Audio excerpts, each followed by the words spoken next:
series that we started.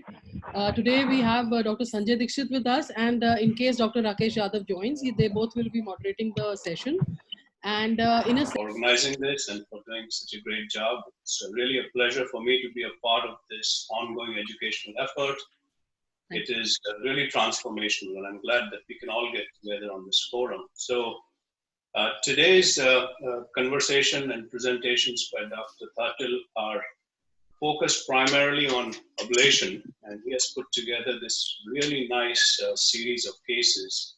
One case of VT ablation, a couple of cases of atypical flutter, and then another case if we have the time and the patience to kind of stay through it. I can tell you, having had the privilege to review these cases, this is really spectacular job, both in terms of his skill set in ablating these patients and then putting it all together for us to understand. So just very quickly, the way we have structured the presentation, we spent about 30 minutes with the VT case, and then the next 30 minutes with the AT. And as Dr. Arora said, let us keep questions coming through the chat, and I'll try to compile them and see if there is a common theme. Bring those up again. So take it over, Ajit. Looking forward to your session. Yeah. Thank you. So, my presentation is done. You can go back to the slide sharing again, the screen sharing. Screen share. Oh, share desktop. Yeah. Yes. Okay, good.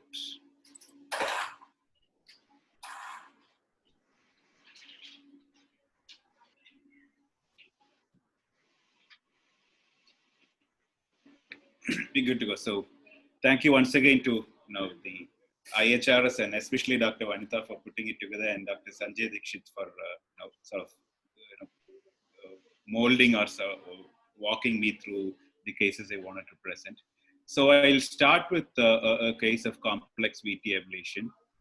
So this is a 36-year-old male who had a tetralogy of fallow surgery in childhood. We don't know the details. He came with features of right heart failure with near syncope, and he was in VT when he came. So this was the VT that he came with. This was left bundle superior axis ventricular tachycardia. His pressures were low, so this ventricular tachycardia was cardioverted. And as I expected, this sinus rhythm ECG showed a wide, complex right bundle branch block type pattern with a normal axis. His notable findings on echo were that there was severe tricuspid regurgitation. There was a small residual VST. He was put on carvedilol and IV lidocaine, but he had recurrence of the VT of same morphology in the next few hours. So he was cardioverted each time, and of course he was planned for an ablation because he was going through a VT storm. And the next day, before the ablation, he had another ventricular tachycardia of a different morphology. The original one, if you recollect, was left bundle and superior axis. This was exactly the opposite. This was right bundle and an inferior axis morphology of ventricular tachycardia. This too was hypotensive, and this one was also cardioverted. Before he was taken to the lab, he had 3 more episodes of ventricular tachycardia. All 3 were of the first morphology, that is the left bundle, left superior axis morphology. So he was taken to the lab, and we did this high density map, and this is what we saw. We saw this,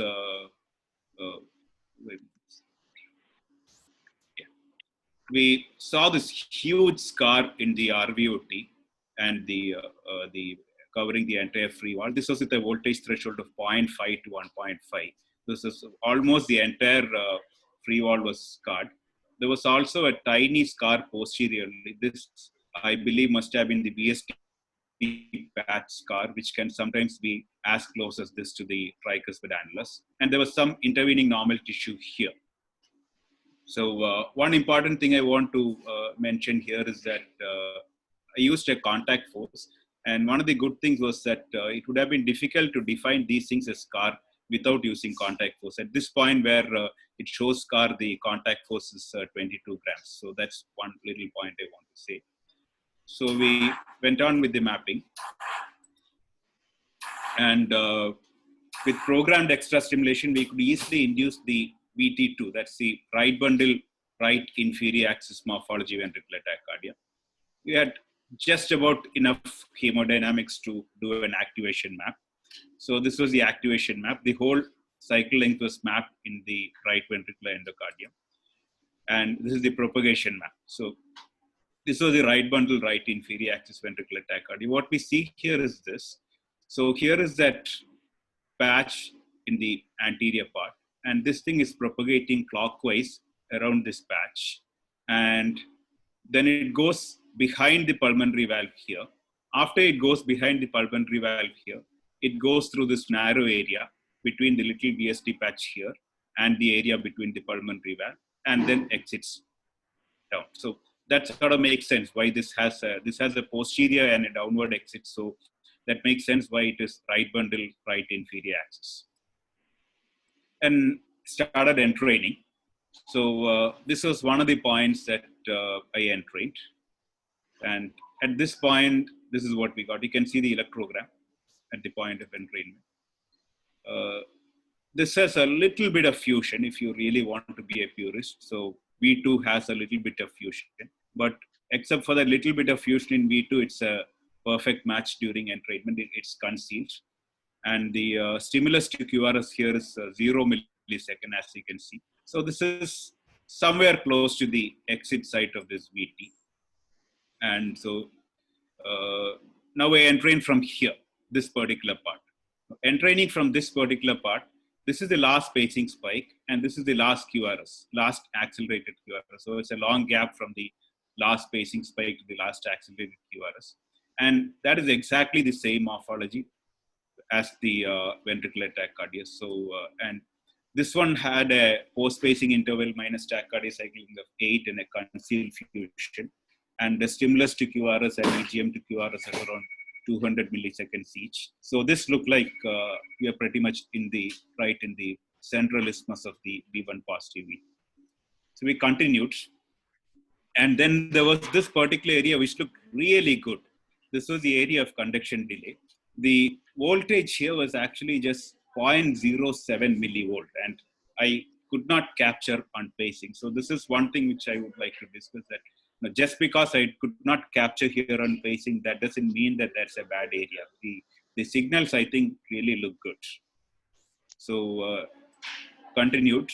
And then I moved the catheter just a little bit back. So this was the area which I thought is the isthmus. And this is the area which was the slow zone.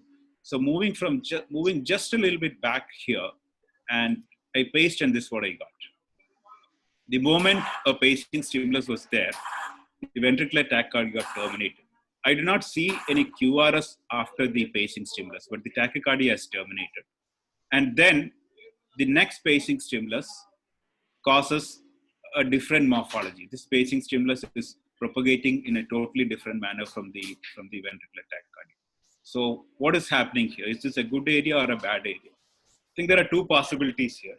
One possibility is that it just terminated, just happened to terminate at that area. Another possibility is I have captured only the isthmus, and this capture has made the isthmus refracted to the subsequent wavefront, and therefore the ventricular tachycardia has terminated. So that's non-global ventricular capture. I actually, when I looked at it first, I couldn't make out anything, but then I could see this on ablation proximal right here. I could not see any electrograms on ablation distal, but I could see this tiny little electrogram on ablation proximal. And so based on this, I concluded that I have actually captured this little area. Correspondingly, there is no electrogram anywhere on the grid. And the subsequent beat also has electrogram proximal, and there is electrogram on the grid. So I decided that this is isthmus capture with non-global ventricular capture, and I decided this is an excellent area to apply. Wanted to do a little bit more because I was not clear about the other VT, and I was really lucky. When I did program extra stimulation again, I got the other VT, the V1 negative and left superior axis ventricular tachycardia.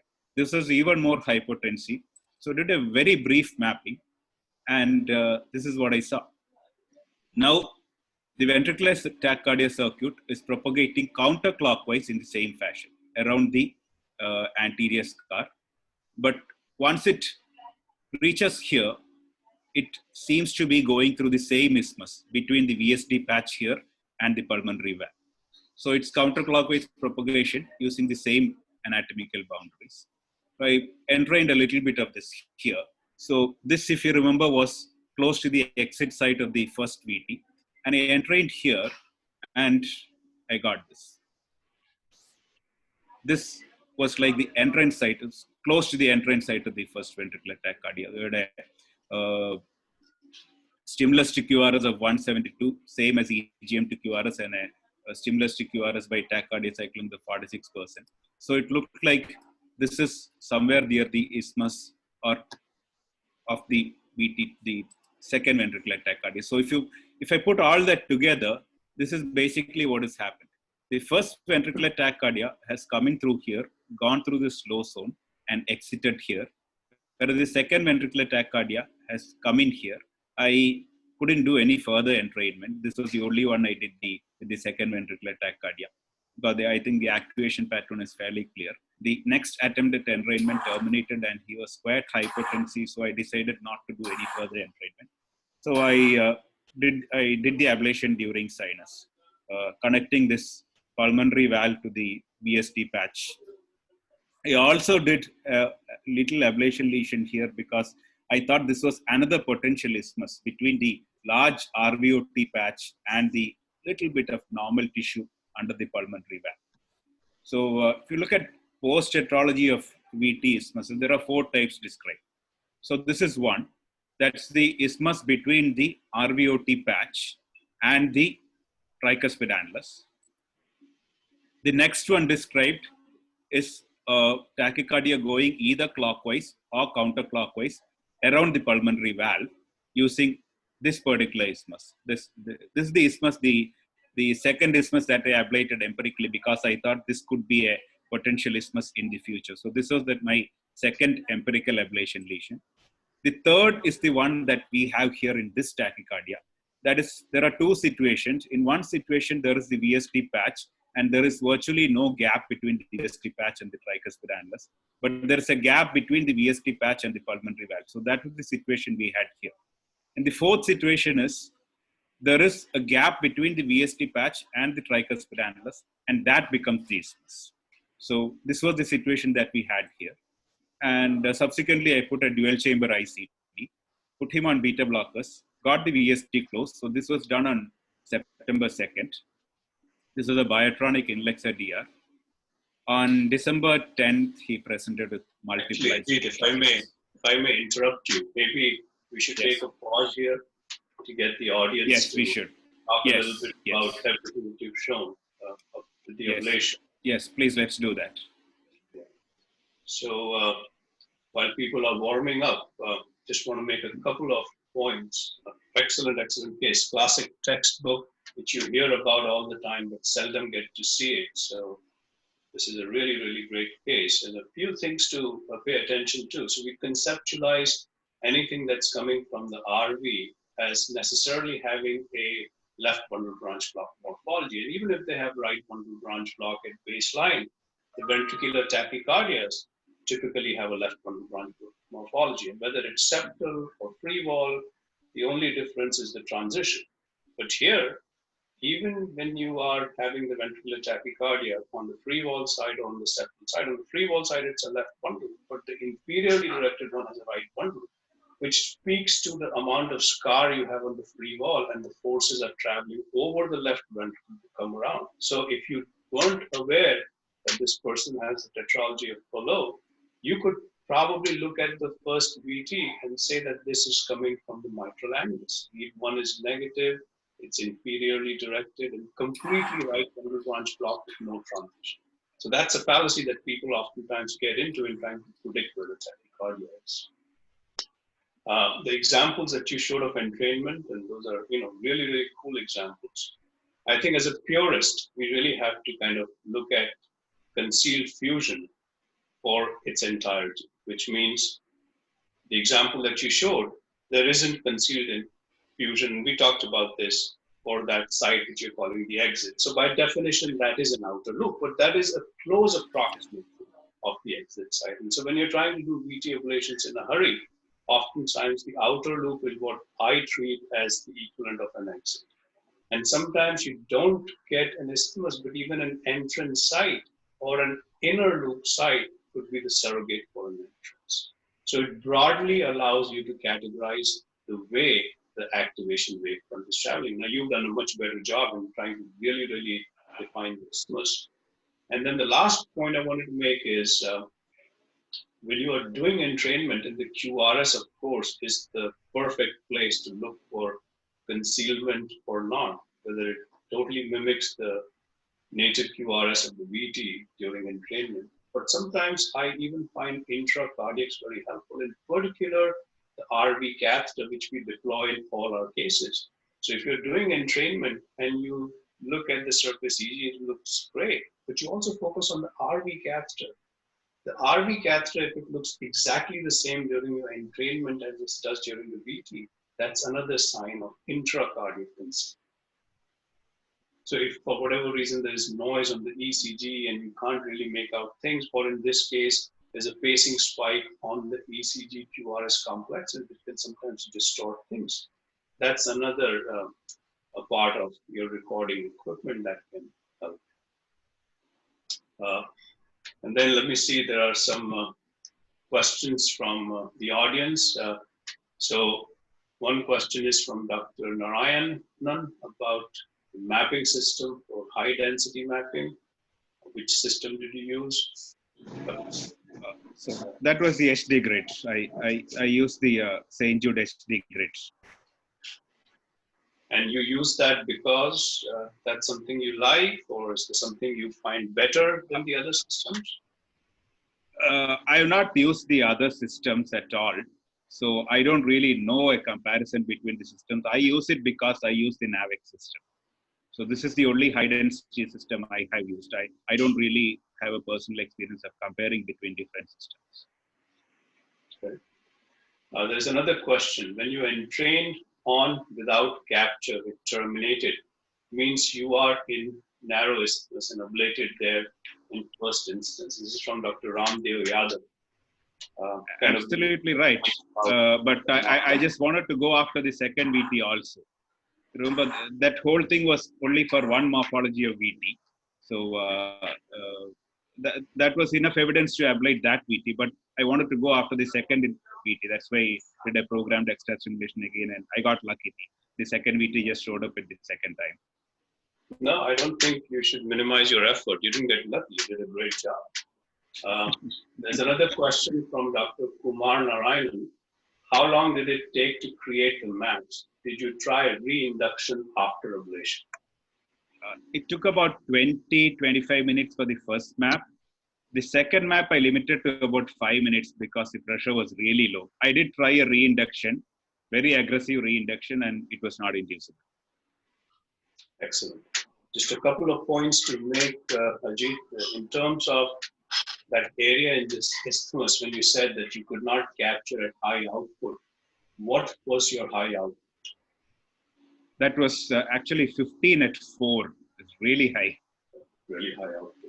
So that speaks to the fact that these circuits are three-dimensional, and the fact that you could see an electrogram just suggests that there might be an epicardial portion of the critical isthmus, which is not uncommon in these. And then the last point I wanted to make, to avoid the situation where you got that non-propagated impulse, it seems like it's really early into the VT run that you have delivered that stimulus. And sometimes that is the result of not sensing adequately. And so just as a rule, this is basic EP, and I know you know this, is to always sense from the chamber that you're pacing to avoid a situation like that where you deliver an impulse really, really early. So that finding is cool, but it would have been even cooler if it was in mid-diastole and it terminated. Sometimes you can say you are too pre. Early, yes. Right? So anyways, great discussion. So we'll let you continue with the second part of this. Yeah, there was one question from Deepak which I'll answer. Did I Answer. check the line completion after ablation? No, I did not. I should have done that. I didn't do that. I should have checked for completion of line by pacing from one side of the line and the other side. I didn't do it. Could have done that. So we'll continue with the case because he had shocks. So he had recurrent ICD shocks 2 months after ablation. And this is how the ICD was programmed. I programmed to detect a VT of 162, but a detection counter of 100 because I did not want to miss out on the slow VT. And bear in mind, he had severe TR with some RV dysfunction. So I thought he may not tolerate even slower VT if it went on for a long time. So that's why I did this rather odd programming of detection counter of 100. VT2 was 188 and again a detection counter of 60. Rather odd, not the usual thing. But anyway, that's what I did. And this is how the therapies were. And it said that there was one ventricular episode with accelerated with ATP. And it said that on the same day, he had an SVT episode. So let's see what it did. It gave one anti-tachycardia pacing and then a shock. So this is a tachycardia. It is a 1:1 AV tachycardia. It's impossible to say from this whether it's a VT with 1:1 VA or an atrial arrhythmia with 1:1 AV. But when we look at the anti-tachycardia pacing, it is very clear that during pacing there is AV dissociation. The pacing is faster than the atrial tachycardia rate. And at the end of pacing, it just starts with an A. So this is very obviously an atrial tachycardia which conducts to the V like this. It's an atrial tachycardia with a 1:1 AV, which is being wrongly diagnosed by the ICD. And it's even more obvious in the last run of anti-tachycardia pacing, which is much faster. Much rapid V, the atrial rate remains completely unchanged. At the end of the V pacing, it starts with an A, V, A, V, A, V. So it's very obviously an atrial tachycardia. And the device delivers a shock. It simply converts the atrial tachycardia, a very irregular atrial tachycardia, maybe atrial fibrillation. This irregular tachycardia starts conducting slowly, so it drops out of the ventricular tachycardia zone, and the device declares that the tachycardia is terminated. So what went wrong here? So the patient came next day, and this was the ECG. All I could make out is that this is some sort of atrial arrhythmia. I gave ibutylide, and he came to sinus rhythm. And what I did was that I increased the beta blockers so that even if atrial tach, this was the first at least documented instance of atrial tachycardia. I must admit that I did not do a programmed extra stimulation or a burst pacing for atrial tachycardia at the end of VT ablation. I was not expecting that. I didn't do that. But I gave beta blockers so that if atrial tachycardia occurs, there will be less than 1:1 AV conduction and the device would be able to pick it up. And I told the patient that if there is atrial tachycardia recurs, not multifocally, a severe TR with a hugely dilated right atrium. But I told him if a stable atrial tachycardia recur, we'll consider ablation. Left the ICD parameters unchanged, and this happened. So this was in January 1st. Till December 12th, you remember, December 10th, you remember, was the first runner shock. Everything was fine in January, so 1 month. 1 month later, 8 shocks, 6 anti-tachycardia pacings, just one episode, everything fine till then. And this is an even more rapid tachycardia. So what is happening now? Same thing is happening. An atrial tachycardia with a 1:1 AV conduction, even more rapid than the first atrial tachycardia. Once again, wrongly diagnosed by the ICD because it is conducting 1:1 AV. And at this point, I took him up for ablation. I won't go through the ablation of the detail. There were multiple foci of automaticity, which I ablated. I also created an empirical CTI line. But I followed him up a week back. That's about 6 months post-ablation. No, I think 4 months post-ablation. There are no further episodes of atrial tachycardia or ventricular tachycardia on only beta blockers. So what went wrong with the detection? Something went wrong with the detection. Could we have done something about it? So these were the parameters. And this is how, I won't go into the details of this algorithm, but all companies have an algorithm which compares the atrial rate and the ventricular rate and looks at multiple things to decide if it is atrial tachycardia with 1:1 AV or ventricular tachycardia with 1:1 VA. But I'll just make the statement that all sudden onset 1:1 AV or 1:1 VA tachycardias with stable RR intervals and constant PR intervals. So these are all multiple criteria. Unfortunately, it's satisfied all these criteria will be satisfied, will be diagnosed as VT by this algorithm. In fact, all such tachycardias will be diagnosed as ventricular. I went through the details of all algorithms of all companies. All such tachycardias, if it's a 1:1 AV and RR interval is stable and PR interval is stable, will always be diagnosed as ventricular tachycardia by all algorithms except two. If the RP interval is less than 50, only if the RP interval is less than 50, it was not so in this case. The RP is less than 50, Medtronic algorithm will call it junctional tachycardia. And the St. Jude models after the 45 and current series have a chamber of onset, and chamber of onset will diagnose it. So the crucial discriminatory step here is the morphology match. So what went wrong with it? So I will come to another example of this is a Medtronic ICD, a 54-year-old male with resuscitated VF. I don't know the etiology. Normal heart actually. Had a single chamber ICD, had recurrent shocks while playing when he got into an argument while playing a sport. And this is how it was programmed. It was programmed to 176. This was old-time programming. Now we know that we should never program to NID of 16 beats, but this is how it was programmed. 176 NID of 16 beats, and morphology was on. And this is how the morphology algorithm works in Medtronic. So for morphology match, Medtronic takes any of these far fields. We can choose any of these far fields. For our way, we use it looks at the near field, but morphology match looks at the far fields, any of the far fields. And then there is a very crucial step here. The first step is template collection. The second step is very crucial, template alignment. This is where it goes wrong with Medtronic. And the third is the template match score. So this is the template alignment. What Medtronic does is that it aligns the biggest peak of the tachycardia QRS to the biggest peak of the ventricular template, and looks at the area of difference. If the area of difference this is the area of difference. If it's beyond a particular number, it calls that this beat is a ventricular tachycardia beat.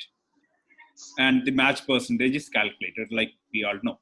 Now, what went wrong with this particular tachycardia? So this is the anti-tachycardia pacing, which is not working. Multiple anti-tachycardia pacing, which did not work. And there's a shock. The shock definitely has not terminated the tachycardia. But after the shock, the tachycardia gradually slowed into the V-sense zone, probably because the patient rested and it went off the VT cutoff. So this was a shock delivered for sinus tachycardia, but what went wrong? Now, if you look at the morphology matches, the wavelet matches as Medtronic calls it, from this tachycardia, it's very, very interesting. There are 8 beats here. Of the 8 beats, it shows a perfect match for 2 beats. This beat has an 88% match. This beat has a 91% match. The other beats all have no match. So what is going wrong? This is what is going wrong.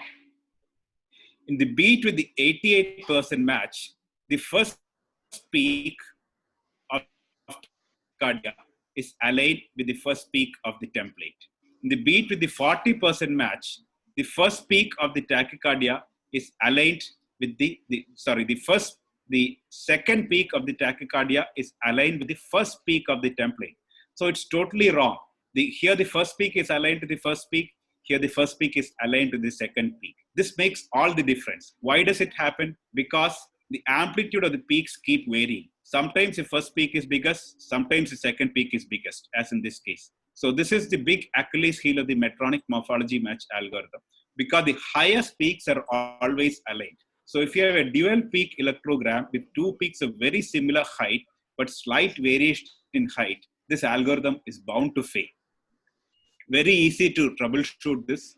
I changed the template to one with a single peak, and I left everything, the discrimination on, but I put off the monitor zone. I put on only the VF zone. I just wanted to know what will happen with this reprogramming.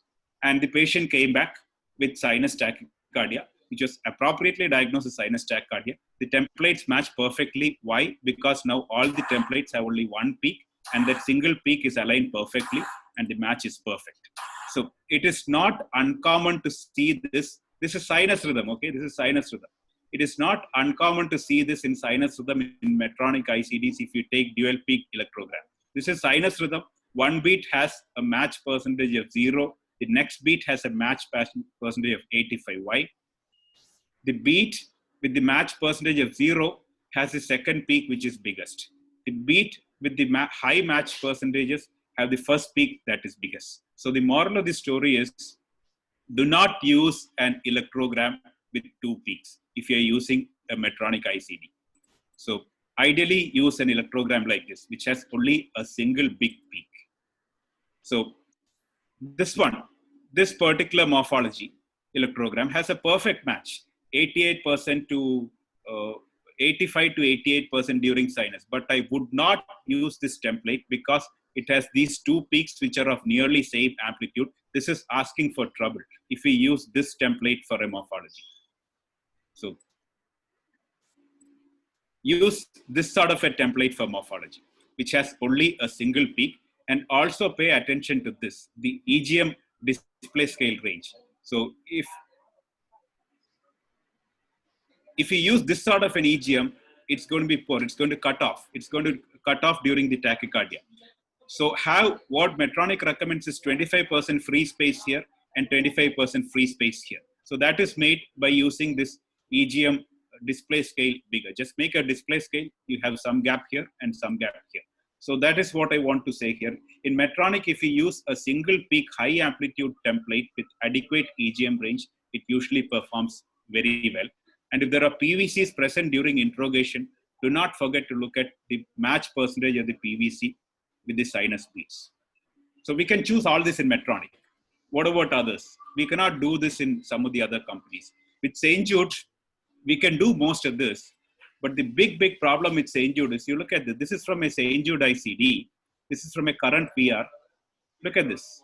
Consecutive beats have a match of 0, 100, 100, 99, 0. It's like all or none. It's obviously it can't be. It's the same tachycardia. You cannot have 0 match and 100 match in consecutive beats. So what goes wrong? The older model of St. Jude ICDs uses the tip to ring, the true bipolar for the morphology match. And it simply does this. It just superimposes the true bipolar of the sinus and the VT. And then it just counts the number of peaks. Sometimes simply, if you have less number of peaks, it will just go all wrong. So that's what happened in that example. So in the old St. Jude morphology match algorithm, when I say old, it is a current and 45 series. I would definitely not use morphology at all unless I am really pushed to the wall. So this is another patient. The morphology was collected at a template at a heart rate of 70. And during sinus tachycardia at 102, the match is just 52. So if you're stuck with such an ICD, collect a template during tachycardia, okay? Collect a template during tachycardia and use the template and put off morphology template auto update. So that's how you can troubleshoot St. Jude. What about the newer models of St. Jude and Boston? They have exactly the same algorithm. This I found is by far the best morphology match algorithm available so far. I found it go wrong only once in so many years. So here they use the near field for alignment, but they use the far field for morphology comparison. The far field always can give you a better morphology comparison. So you can use that. What does Biotronic do? Biotronic does something more complicated. It's similar in the sense that it uses this much of far field to look at the morphology, 250 milliseconds of far field to look at the morphology, but it uses multiple criteria. The maximum height, the number of peaks, the area under each peak, and then it uses a complex formula to decide the match. But the biggest problem with Biotronic is we cannot choose the morphology match percentage. We cannot choose the electrogram from which the morphology is collected. It does not even display the morphology match during PVC or tachycardia, but we can do this. I didn't know this at that time. If I knew this, I had done this. In biotronic morphology, there is this option. You can either make it more sensitive, that is, you detect VT, more of SVT, or you can make it more specific. It comes under morphology match expert parameters. I didn't know this at that time. So my take home in this is Medtronic ICDs display the template electrogram. Choose a template electrogram without multiple peaks of similar amplitude. In Medtronic, St. Jude and the latest Boston ICDs, there is a template match displayed during sinus. Choose a higher percentage. And until we are not sure of the key template monitor mode if unsure of its performance. And if we are using a newer model of St. Jude, make sure we turn on chamber of onset. So I'll stop with that case and take any questions or discussions on this. Ajit, so thank you very much for that review of the different programming parameters. That was excellent and very, very helpful. So a couple of follow-up questions. I think people are still focused on the ablation part. And so there is a question from Avinash Verma. Was the case done under GA? Did you do any EGM-based substrate modification after you got the VT? The case was not done under GA. It was done under just not even sedation, actually. Including the second case was also, he had critical hemodynamics. I didn't want to put him in GA for VT. If I had put him in GA, I was sure I would have needed some sort of hemodynamic support. He would not have tolerated GA with that first ablation. Second ablation for atrial tachycardia, I specifically did not want GA because I didn't know what tachycardia I was going under. So I did without even sedation. And I did substrate modification of the right atrium after the second ablation. It was a massive right atrium with a severe tricuspid regurgitation. It was rather empirical, but it worked. I got 2 foci, rest of substrate modification. Okay, so just to follow up on that from Dr. Kothari, AV node ablation, is that an option that you considered? And if you see a large RA, as you saw in this particular case, should you just empirically do that to prevent the scenario that you dealt with? Well, if the second ablation had failed, I might have considered, but once again, the reason I don't want to do this is, he is crucially dependent on his right atrium. He has some RV dysfunction. He has severe TR. I'm not very happy about taking away the AV synchrony in patients with such a massive right ventricle and right atrium and a severe TR. So I guess there are points for and against it. But in general, I don't like AV nodal ablation, especially in patients who really need the atrium. I agree. It's a point of no return. It's like a radical mastectomy. You can't come back to that. So I totally agree with you. So now a few questions on your second part of the presentation. So Dr. Ullas says that biotronic, when the smart algorithm is on, there is no wavelet match, and that is a big disadvantage. What are your thoughts?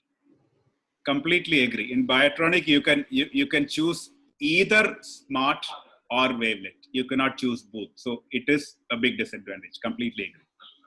Right? Not like many other things with German technology. They over-engineer sometimes, and that makes things challenging. There's a question from Dr. Ramdev Yadav. RV tip and ring EGM is better than far field ECG in morphology determination. Do you agree? I disagree. Because I have seen a lot of variations in the RV tip to RV ring in St. Jude. I could present a series of St. Jude morphology algorithms, RV tip to RV ring, where it's totally gone haywire. So I disagree. Moving on, explain how the counters of 100 out of 166 worked in your VT case programming. This question is from Dr. Kumar Narayan. Kumar, it's not 100 out of 166. It is only 100. For VT1, it was 100 consecutive beats. I know it's a rather strange thing to do. It was my feeling that, okay, if his VT comes, he might tolerate it for that long. I mean, actually, it's neither here nor there. I'm hoping that the VT will not come, but I'm also hoping that if it comes, he will tolerate it for that long. I know it doesn't make perfect sense, but it's We'll not take 100 this out of last, 168. sorry. We'll take this last question, then move on to your next presentation. So this is from Deepak Padmanabhan.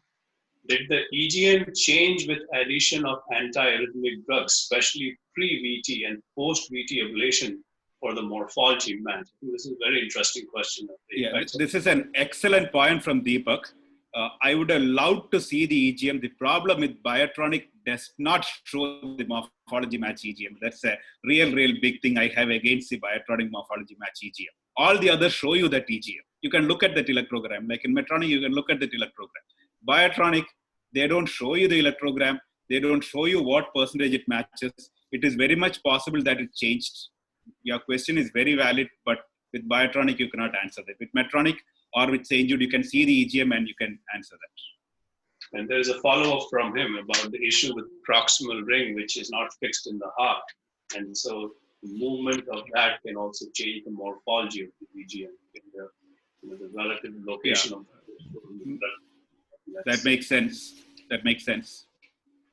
All right, Ajit, thanks very much for that first presentation. It was excellent and just a very all-round coverage of different aspects of arrhythmia management, VT, AT, and device programming services. Very comprehensive. So we're moving on to your next couple of cases, which will be focusing on atypical flutter ablation. Yeah, okay.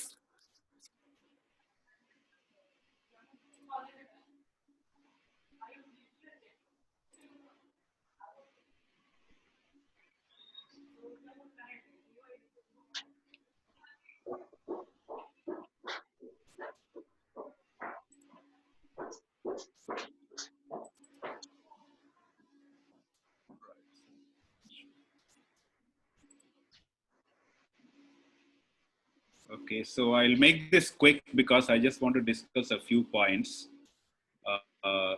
So this is a 26-year-old male with hypertrophic cardiomyopathy who presented with heart failure. And he was in an sustained atrial arrhythmia, which obviously was coming from the left atrium because the P waves were so big and positive in V1. It was also coming from somewhere in the superior part of the left atrium because the P waves are clearly positive in 2, 3, and AVF. And probably somewhere close to the septal side because the P waves are negative in both AVL and AVR rather than the left side of the left atrium. So somewhere in the superior and middle part of the left atrium. We had a patient was taken to the lab for ablation, and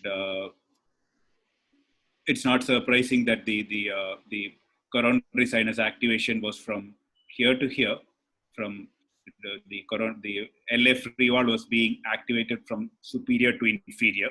There was a duodeca in the right atrium. The right atrium was being activated from superior to inferior. So this is superior to inferior. This is also superior to inferior. I think I'll skip the entrainments because essentially I'll just say that the right atrium was out of the circuit. So I'll come straight to the interesting part. The entire coronary sinus was out of the coronary sinus electrode was out of the circuit. This is not surprising because we have already decided from the ECG that the arrhythmia is somewhere exiting somewhere in the superior part of the left atrium, somewhere close to the septal part. So I'll skip that. And now I mapped the left atrium. This was not a high density map. I used a duodecapolar for mapping the left atrium. And this is what I found. So this is an LAT map in the left atrium. So if you look at this LAT map, this is just to show the electrograms, but I'll go back to the map, just the electrograms to show different parts. I don't think I really need that. If you look at this LAT map, it looks like there is a little circle forming here, just a little circle forming here. And somewhere in the septal part of the left atrium. And so I converted it to a reentrant map. So a few things that I want to highlight here is about the low voltage ID, the definition of a scar. The definition of a scar that I use here makes all the difference. So here I have used a scar definition of 0.12 millivolt. So when I use a scar definition of 0.12 millivolt, it's just totally arbitrary. I get this perfect circle going around here, around this scar in the posterior wall of the left atrium. So it looks perfect. But if I use, but this is at an interpolation of 11 mm. If I go down to the interpolation of 2 mm, bear in mind, I did not have high density mapping at this time. So without high density mapping, it is difficult to, have very, very closely spaced points. You can, but it's a little difficult. So what I used to do when I did not have high density mapping is, I would take a few points and then use it at an interpolation of somewhere around 10 or 11 to see the whole picture, and then bring down the interpolation to 2 mm to see if the overall picture changed. If the interpolation, changing the interpolation from 11 mm to 2 mm did not change the overall picture, I would be happy with this. But if the interpolation, changing the interpolation from this to this, change the overall picture, then I would probably map, then I would map a little more densely. Now this is when I did not have high density mapping. I think with high density mapping, this issue is taken care of. So without high density mapping, at least I think we should ensure that the overall pattern does not change when the interpolation distances are changed. Another thing I want to mention here is about the scar. Now, this is if I use a scar definition of 0. So all points are taken. Scar definition of 0. At scar definition of 0, we can still see that there is some sort of a circle, but this picture looks much better. Okay, so what I'm trying to say here is that this some sort of scar definition is good, but this scar definition has to be taken arbitrarily. 0.2 is a reasonable scar definition. If I use a propagation map with the 0.2 scar definition, this is what I'd see. I would see a wavefront coming here, breaking through here, and then there is also another wavefront here. So is this a dual loop reentry? One wavefront here and another one here. I'll examine that in the subsequent one. Now, if I look at it here, so this is that other wavefront here. I don't think this is a dual loop reentry because as far as I can see, this wavefront is coming here and colliding here and extinguishing itself. So this wavefront, which is going around this pulmonary vein, it seems to just come around here and collide with the other wavefront and stop. This doesn't seem to be going back up. So it didn't look like a dual loop reentry to me. It just looked like one wavefront here, and the other wavefront is just, so this is the anterior part, showing that in the anterior part there is no slow activation. But the posterior part, it looks like the anterior wavefront is just coming and hitting here and dying. And it's just one single posterior wavefront going around here. So if I take a cartoon, so this is basically what's happening. The anterior wavefront is going around very, very rapidly. And then the anterior wavefront and the posterior wavefront seem to be hitting here, right here. The anterior wavefront comes here and the posterior wavefront comes here, and they seem to be hitting right here, which means that there has to be a line of block right here. We can see this even the propagation map. There is a line of block right here where there is no scar. So this is probably a functional line of block which is helping this arrhythmia to go. This particular functional line of block in conjunction with this probably true isthmus is what is letting this arrhythmia go the way it is. Now, this is all conjunction. The next thing we need to do is verify this conjunction by looking at electrograms. So I looked at the electrogram. So this is my proposition. A functional line of block here and a true isthmus here and one single wavefront here. So let's verify this. Verification is by looking at the electrograms. So I look at the electrograms. So I'll skip that part. Now I look at the electrogram of the line of block. I think this electrogram is consistent with the line of block. We have these two potentials, discrete potentials separated by an interval. And the discrete potentials are this potential, this potential and this potential. This potential and this potential is separated by this big long interval. So I think this constitutes, once you see this in this particular propagation map area, I think we can take that to be a line of block. So here, so that's the line of block. And if you look at the other area, the area which I propose to be the isthmus, that area has a continuous electrogram. So I think my propositions are right, that this is an isthmus and this is a line of block. And once again, not surprisingly, there is no capture here. This was at 10 at 2. At 10 at 2, there was no capture here. And this was 0.18 millivolt. So what is causing this line of block? Well, there is just a little low voltage area here, which is the line of block. So I'll skip that part. So I started ablation, and I just decided that I'll first ablate the isthmus and then decide what happens. So I started at 25 watts and 17 ml per minute irrigation. The esophagus was far away, so that was not a problem. And once I started ablation, the flutter started slowing. You can also see that I sort of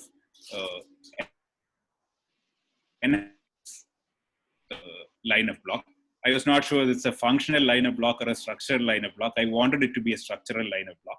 So the flutter slowed, and then it terminated. It terminated within 6 seconds of ablation. Now the question is what to do. Should I do anything more? Well, this is basically what I did. I connected this line to this pulmonary vein. There was a scar at the base of the pulmonary vein, so I didn't do a PVI. I connected this line to the scar at the base of the pulmonary vein, and I did a little bit more of ablation here to put this whole thing together. And subsequently, I reached AERP and programmed extra stimulation without isoprylene. I didn't use isoprylene. He's remained at sinus rhythm at 24 months. At 6 months, I stopped the anticoagulation. And at 24 months, he's in sinus rhythm and EF. So at this point, I already told the take-home points, but I would like some discussion on this, because I have used a little bit of imagination here. I'm sure it could have been done differently. We could have probably ablated more. Maybe it could have been done differently also. So I would like some discussion on this. Sure. Again, an excellent presentation, and these are scenarios which are fairly challenging, because unlike the ventricle, with the atrium, you really don't have the P-wave morphology to guide you exactly to where the exit might be. So I think, again, using all the features that you pointed out, the local electrograms, the voltage characterization, the distant electrode activation of multipolar catheters can all guide us to this. So if I may ask you again, it would be helpful if you had pointed out which vein is which. For some of us, it would be nice to get that orientation. So I'm presuming that that area that you targeted is on the anterior or the posterior aspect? Posterior aspect. The posterior aspect is where you found that particular location that you conceptualized. That's right. So, a couple of things to that were interesting for me is that the first thing that you started off is saying that your CS activation, as expected, should be distal to proximal. Now, I would disagree with that. If you're presuming that the circuit is coming down the septum, then the CS actually should be activated proximal to distal. But I think that was because your CS was very far out and almost coming around to the great cardiac vein. And so that gets into how activation patterns are. Right? Yeah. So that's why the CS activation is not entirely reliable. One of the things that I still utilize, despite activation mapping to guide a lot of things, is strategic entrainment mapping. So, for example, a lot of times we are now struggling in the era of post-AF ablation patients with whether it's focal reentry, whether it's macro reentry. So to conceptualize the circuit as you showed it based on activation mapping is part one. And then part two is activation mapping real? So for example, when you showed the figure of 8 possibly, and you did a really nice job of excluding that. But it could also have been something that you could have supported by entraining. So if it is a functional re-entry in an area that's not a part of the active re-entry, or it's just the activation map displaying some kind of a re-entry circuit. When you entrain from there, you will obviously get the result which will not support that to be a part of the circuit. Yeah, I did not do entrainment because the main reason is I did not want this tachycardia to change to any other tachycardia. At this point, he had a massively dilated left atrium. He had an ejection fraction of 26%. And after that beautiful map, the last thing I wanted is entrain and this changed to something else. That is the number one reason why I did not do any entrainment. No, I think that's an important point, that entrainment does come with that challenge. You can terminate the tachycardia, you can start off another tachycardia, but it's also, the best way to really validate whether the re-entry that you've identified by activation is real or not, right? Because it has been shown now in a variety of scenarios that oftentimes you can get a spurious re-entry is something that somebody has pointed out in the question set. Okay, so that's great. So now let's get to the discussion on this. To the points that you were making, Dr. Chaco says that you perform entrainment in the area to prove re-entry. You've already answered that. Dr. Jaishankar said that would it be wise to do a PVI the right-sided veins? I think you had raised that question. I concur with that because doing the PVI will give you at least one barrier posteriorly that you can be sure of. Otherwise, you're never sure whether there can be some reconnection unless you create something. So let's have you address those two issues, and then we'll move to the next few questions. Okay. So about the PVI, I think I should have labeled the pulmonary veins. I think we are talking about doing PVI of the left-sided veins. Just remember that that circuit was in the posterior wall. So the line I drew was to the left pulmonary vein, okay, not to the right pulmonary vein. I did not do a PVA of the left pulmonary vein because I found that those left pulmonary veins were embedded in scar anyway. There was a lot of scarring around the left pulmonary vein. Now, throughout this ablation, the moment I terminated in 6 seconds, my big worry is, see, he has hypertrophic cardiomyopathy. He has a 26% ejection fraction. I cannot be 100% sure that this is indeed tachycardiomyopathy. It may not be tachycardiomyopathy. Now, my worry was, supposing this is not tachycardiomyopathy, a 26-year-old male, hypertrophic cardiomyopathy, severe LV dysfunction, dilated left atrium, the last thing I want to do is create more scars. Now, if I knew that this was tachycardiomyopathy, I would have ablated more. I would have, done a PVA on the left side. I would have done a PVA on the right side. I would have connected both the PVAs with the roof line. But I had this thing at the back of my mind that in case this is a guy who is not having tachycardiomyopathy, this is just HCM with severe LV dysfunction, which is presenting with tachycardia for the first time in a dilated left atrium with already multiple scars inside. I did not want to give one more scar inside that atrium. So at that point, I didn't know. But if I knew it was tachycardiomyopathy, then I would have probably ablated more. It's just what I was thinking at that time. Okay. That's valid. A couple of other questions. So could you have done the same line, but in the roof and connected the scar with the pulmonary vein using the other approach from the roof versus you did it on the floor, right? Yes, I could have done that. Why did you not? Was that going I don't think there is one right way of doing it. It would have been longer. I just took the shortest line I could take. I think the only things that had. Go ahead. I think the only things that had to be done here is 1, ablate the isthmus, 2, connect the isthmus to an inexcitable place. 3, probably it is better, not probably, 3, I think it is still better to do a PVI and do the connecting lines between the two PVIs. But I already explained what my thought process was at that point in the lab of why I did not do the PVI and connected the lines. Now your flutter slowed and terminated during the long line or during that short line where you closed the gap? Just the closing the gap, just that. If not, I'd have ablated more. Okay. The number one reason why I did not ablate more than I did is that it slowed and terminated just by closing that gap.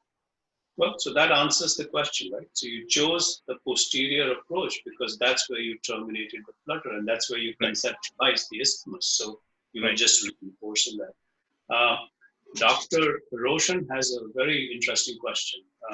The area in the left atrium that had two potentials with an isoelectric segment in between during tachycardia, which you thought was a physiologic line of block, what was it like in sinus rhythm? Did you look at? That's an excellent question. I didn't look at it. That would have given the answer. I didn't look at it. That's why they say hindsight is 20/20. So this is a question from Deepak. Were there two cycle lengths at any point in the case? And also, did the patient have an MR with a jet striking the posterior wall to explain why you saw some, I guess, scars in that location? No to both. It was a stable cycle length and it was a central jet MR. Dr. Ullas makes the point that spurious functional blocks are common occurrence in non-high density maps. And even before you answer that, I will counter his question by saying they are just as common with high density maps, because oftentimes the ability of high density mapping systems to resolve competing wave fronts that travel in close proximity but in opposite directions is not adequate enough for us to be able to tell them apart. So it's a problem with both systems, but I'll let you address it. I don't think it was a spurious block because I looked at the electrogram. That was actually one of the points I specifically discussed. That electrogram looked reasonably convincing. Now, two lines separated by more than 100 milliseconds. I mean, two potentials separated by more than 100 milliseconds and a flat line in between. And throughout that line, not just one spot, throughout that line, I thought that electrogram was convincing enough. Dr. Udiavar kind of echoes the point that Dr. Roshan made. Did you have double potentials during sinus rhythm in the area of functional line of block? So again, to look at things during tachycardia versus sinus rhythm can be. Here's a very interesting question about your long-term management of this patient from Dr. Dalji. Hypertrophic cardiomyopathy patient, is it wise to stop anticoagulation? Can I please have a panel discussion on that? I don't know the answer to that. Okay, it all depends on whether people guess whether the tachycardia is going to come back or not. Okay, we'll table it for the next round of these educational seminars, but it's an excellent point. Did your left atrium remodel after the ablation procedure? This comes from Dr. Anup Gupta. Yes, it did. Everything came to normal. The LA size became normal. The left ventricular size became normal. So it was a pure tachycardiomyopathy. What about the EF? Is what Dr. Became normal. I already mentioned that. Okay, excellent. So this is about 20 minutes is what it took us to get through this. It's about 9:30 US time. Imagine it's 7 o'clock local time. What does the group want? Should we continue with the last case or should we stop it here? It is up to you, Dr. Sanjay. Totally up to you.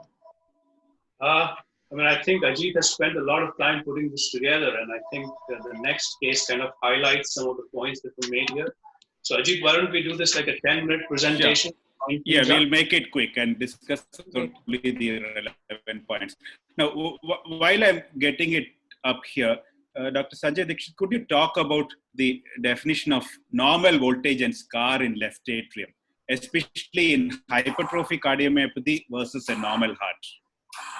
Yeah, no, that's something that we really don't have a good answer for. So what we have done is to look at atrial fibrillation patients who come for ablation and using the standard ablation catheter as well as the lasso catheter, but not the Pentarray or another high density platform. We have tried to look at the features of the voltage signals throughout the left atrium when they come for a repeat ablation versus undergoing the first ablation. And what we found is similar to what our group showed for the ventricle, that you can't have one value to identify voltage abnormalities in the entirety of the left atrium. because the appendage is different from the septum, which is different from the posterior wall, and the peri-PV area. So what we found is that if you use a range of 0.2 as the lower cutoff and 0.45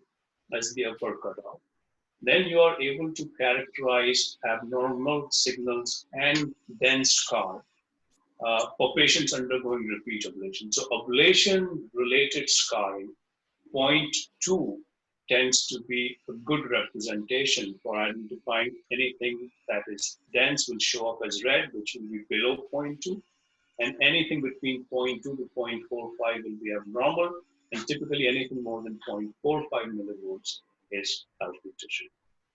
That being said, if you want to be even more definitive of identifying scar post-ablation, you can reduce that a little bit further. So after you've done the basic map and you've identified the dense scar using 0.2 to 0.45 millivolts, then you further reduce it to 0.15 to 0.2. And then you can really identify the scar which will actually be electrically inexcitable. So any scar that's less than 0.15, 95% of the times you'll have local electrical inexcitability at high. So that's our understanding of the AF ablation post-PVI scarring. What is the value for standard voltage abnormality in a diseased atrium that has never been ablated, or the hypertrophic cardiomyopathy patient? That we don't know, and that is something that we probably should pursue.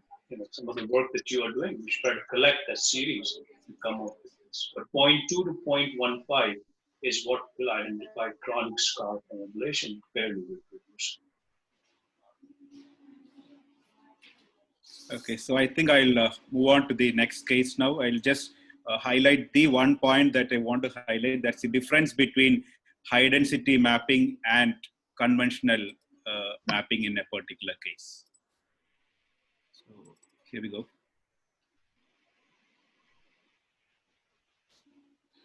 So this is a patient with rheumatic heart disease who had 2 mitral valvotomies, who had almost severe mitral stenosis, moderate mitral stenosis, waiting for a mitral valve replacement. We are just postponing his mitral valve replacement. And he came with an atrial arrhythmia. So this was the atrial arrhythmia, which is coming from somewhere in the superior part of the RSPV area. And at that time, I gave him ibutylide, it converted. Later on, he came with exactly the same atrial arrhythmia. Several months back, exactly the same atrial arrhythmia with exactly the same cycle length.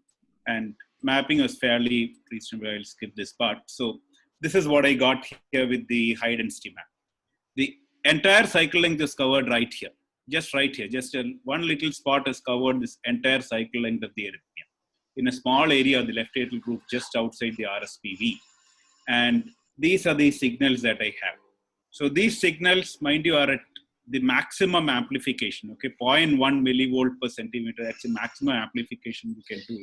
So these are really, really tiny signals. But if I look at the signals, this one area contained, or this signal, I'm not sure how to interpret this signal, frankly. I'm not sure whether this signal is a real signal or a far field signal from somewhere, or it's a noise. But this looks real. And this particular area, just behind the roof, on the posterior part of the roof, just behind the RSPV ostium, this area contains virtually half the tachycardia here, then this 136 millisecond. I'm not sure how to interpret these signals. These may be noise. I'm not sure how to interpret these signals either. These seem okay. So these two particular areas, this area and this area, seem to contain the entire tachycardia circuit. So, and these areas had this area in between had these signals. All of these areas had this signal, which is basically scar. This is extremely low amplitude. This was well below 0.15 millivolt. So I propose that this scar is now causing a line of block because I had these signals here, and the tachycardia is just going around here. So that is where it was, just to get an idea of where this was. This whole thing was just in one catheter recording. This entire thing was just taken from one catheter recording. So if I propose this as the line of block, it looked like that made sense. It looked like there was a tiny little circle going around that line of block. And I just touched that area and the tachycardia terminated. Fortunately, it was easily reinducible. Once again, like the previous case, I did not entrain. I don't want to entrain these things because I'm really scared that I'll convert it to something else in really diseased atria. Easily reinducible, fortunately, same morphology. And again, exactly the same thing. First RF, I decided here because this looked like the best spot to attack. I had this electrogram here, right here. 25 watts, 17 ml per minute. Within 6 seconds, esophagus reached 39 degrees. So this was the esophagus in LAO and RAO. So this is the esophageal temperature probe. This is the ablation catheter. It's right there. I'm just virtually ablating on the esophagus. Well, I had to stop the ablation. So I moved just a little bit. I moved to this next area. So the previous area was here. Now I just moved just a little bit here. And to give an idea of how much I had moved from here to here. So just a few millimeters.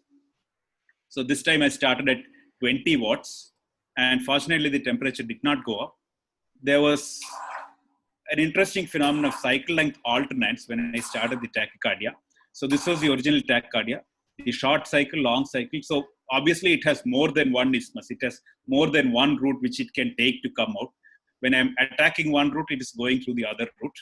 But after 11 seconds of displaying this phenomenon of cycle length alternates, it terminated. By that time, the esophagus had reached 38.6. I pressed a sigh of relief. I continued for another 30 seconds and just stopped. Now, the point I want to discuss here is, this is the signal that I recorded with the ablation catheter at the site of successful ablation. And this is the signal that I recorded from exactly the same site with the high definition. This is a massive difference. And one spline of that high definition, the HD grid had this. So the difference is 0.06 millivolt here and 0.274 millivolt here. If I use this definition, this is a scar. If I use this definition, this is where all the money is. This is where the isthmus is. So it's such a dramatic difference. Now I think back, and so I just put a lesion set here in all the areas where I could ablate without going up on the esophageal temperature. And it was non-inducible after that. Should I do PVA and connect the lesions? I think in this case, I was a little wiser. I did a detailed sinus rhythm map after the ablation. I found that same double potentials here in that line of block in sinus rhythm also. Okay, you can even see that this was that line of block which was there during the tachy. You can see that there is a conduction, there is low voltage here and good voltage here, and there was also a same line of block here. I did not do a PVI because it's for all practical purposes, this pulmonary vein is already isolated, because you see this pulmonary vein is totally embedded within scar. And this is when I use a voltage definition of 0.04 to 1 millivolt. So one healthy. So almost all the areas are fairly unhealthy. So I think in this case, I was fairly clear that I do not need to do what's happening? Sorry. So I think in this case, I'm fairly clear that I do not need to do a PVI because this pulmonary vein is totally embedded in a scar. So I just stopped with that particular ablation with this set of lesions. But what I want to discuss is this. It was really eye-opening to me that it could vary this much. This is 0.06 and this is 0.27. Makes all the difference. And sometimes we get some of these signals which I don't know. I don't know what they are. Now, what I want to discuss here is all this, how much is the difference between a high density map and conventional bipolar catheter when you look at scar and when you look at the inexcitable tissue and so on. Okay, again, another really excellent presentation and just a very well thought out strategy for why you did what you did.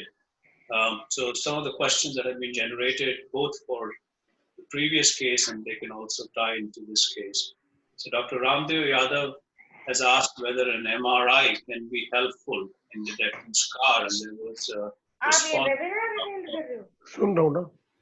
there was a response from Dr. Paul Chaco that there is no consensus in atrial MR scar imaging except for the Marouche group, because their strategy has not been universally corroborated. So I agree with the comment made by Dr. Chaco that whatever has been shown by the Utah group for characterizing the atrium based on the MRI distribution of LGE, that has not a reproducible methodology. So what they see using the particular sequence that they have for characterizing the signal, that has not been reproduced by most of the other centers. So there are some challenges in terms of what they show with their scar distribution and the LGE distribution in the atria versus what other investigators found. So it's a little bit challenging, and I think a point was made here about why that is challenging, because the atria or any structure that is thin-walled and you're trying to do the resolution of LGE distribution within a thin-walled structure,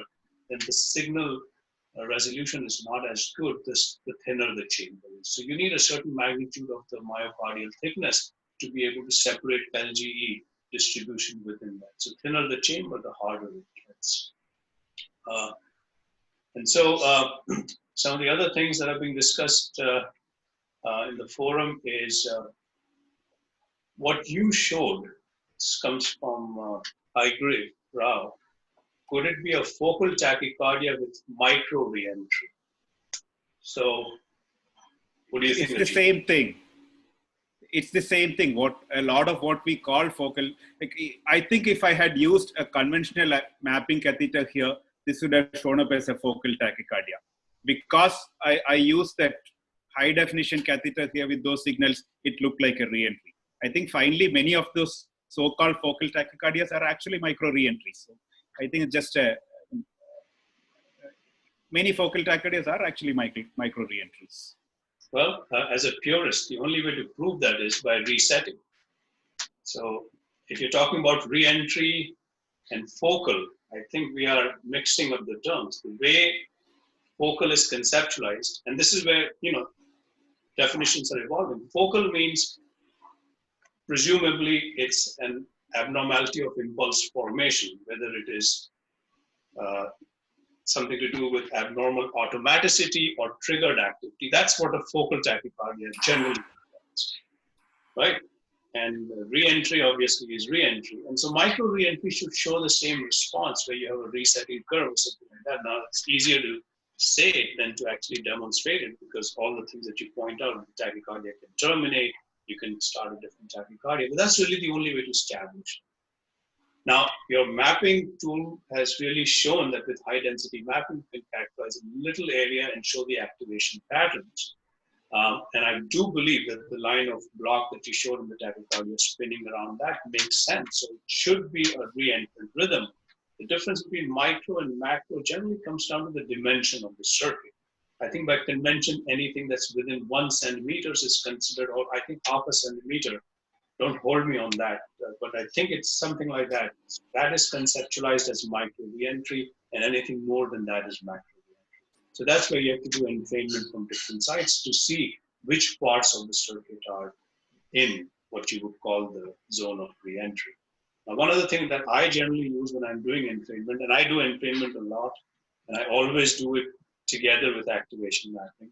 And I have to tell you, my tachycardias don't terminate, and for the most part, you're able to do both. But one of the rules that I use, unlike the ventricle where we use the 30 milliseconds of PPI to kind of say that you are within the circuit, for the atrium, you have to be a lot more rigorous because the circuits are small, the chamber is small. So I generally use a rule of 10 to 15 milliseconds. Anything that's within 10 milliseconds, I consider as being in the circuit. Anything more than 10 milliseconds in terms of PPI, I think it's not in the circuit. So we have to be just a little bit careful with entrainment. And so as we finish this up, I just want to make sure that I address everybody's questions. Did you use an antiarrhythmic post-ablation in this case? Only beta blocker. The patient has not had any recurrence. I'm actually waiting for the recurrence to happen. I'm sure with that atrium, something has to recur at some time, but currently he's on only beta blocker. And he's scheduled for an elective mitral valve replacement. Right. Dr. Chaco has a follow-up. If you're in the exact spot, it can be difficult with focal and micro re-entry also for a PPI, but you cannot consistently terminate in focal. I guess termination for defining re-entry has to be a process, which means you do resetting and you introduce progressively shorter coupling intervals, and you see a reciprocal response of longer return beat, then eventually the tachycardia terminates. Only when you show a curve like that leading up to termination is that you confirm re-entry. A single beat terminating doesn't really mean much. Dr. Ullas says, hope you have advised the patient that he still has to undergo MBR and has to take oral anticoagulation. Absolutely. Absolutely. No doubt about that. He needs MBR and oral anticoagulation. This is not like the first case. So what about MBR? Is that something you're recommending for this patient? Yes, of course. So he knows he needs MBR. We all know he needs MBR. I mean, we are just postponing it as long as we can do because we want to give him a bioprosthetic valve. And since bioprosthetic valves might have a finite lifespan, we just want to give it as late in his life as possible. He's already 57 years old. Some would consider that young. Yeah. So the follow-up to that is when you do mitral valve replacement, would you advise him to undergo an LA Mace procedure? Definitely yes. Definitely yes. He has a very badly scarred atrium. He should undergo a mitral valve replacement with LA Mace, in my opinion. Great. Well, listen, this has been just a great series of cases that you've shown us. And, congratulations on your expertise and your ability to really kind of tease out these fine EP points, which sometimes get lost. Everybody is kind of acknowledging that, and I'm so glad that we were able to share this with you. Thank you again, and thank you, Vanita, for organizing this, and of course, my dear friend Anil. Yeah, thanks a lot. Thank you, Dr. Sanjay, for being here. It was a very interesting discussion, and it was Dr. Saxena, your mic is not on. Yeah. So thank you, Dr. Sanjay. It was a pleasure, and Ajit, you did a fabulous job. Over to you, Dr. Saxena, please. I think the cases were great and presentation was superb. And thank you, Sanjay, for wonderful insights. It's really been a pleasure having you with us. Thank you so much. Of course. Absolutely. It was great seeing you, Dr. Sanjay, after a long time. Yeah. You look much younger than I remember you. We hope to have you again, Dr. Sanjay, and I hope you will be able to take out time. Absolutely. And let's build on this. I have some ideas which I'd like to share with you and Anil separately, and I'll reach out to you of how we can make this grow. This is just such a tremendous effort. Congratulations. Thank you.